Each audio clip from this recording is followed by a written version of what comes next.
আসসালামু আলাইকুম সবাইকে। আজকে আমি আম্মু দাদু ছাদে গিয়েছি। কেন গিয়েছি জানো? ডাটা নিতে এসেছি।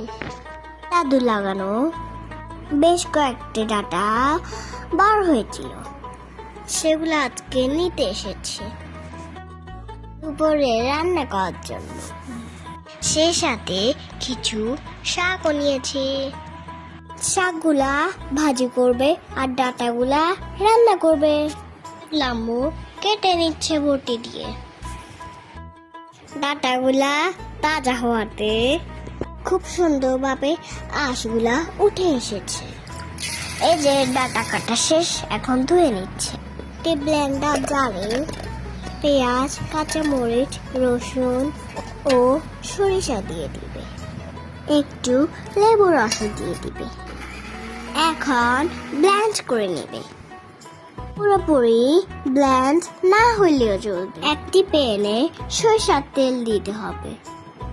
তেল গরম হলে আম্মু করে রেখেছিল সেটা দিয়ে দিবে। সাথে একটু আদা বাটা, লবণ, মরিচ ও হলুদ দিয়ে দিবে। সাথে একটু খালি পানি দিয়ে দিবে। এখন ভালো করে ভেজে নিতে হবে। আর তেল উপরে ভেসে আসলে তার মধ্যে ডাটা দিয়ে দিতে হবে। এখন ডাটাগুলোর সাথে ভালো করে রান্না করে নিতে হবে। সাথে কিছু আলু দিচ্ছে, কারণ আলু ছাড়া তো আমি খেতে পারি না।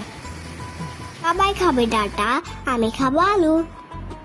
আমাদের সর্ষে ডাটা রান্না করা প্রায় শেষ। সর্ষে ডাটা তোমরাও বাসায় বানিয়ে খেও। আমরা খেতে চাচ্ছি শেষ।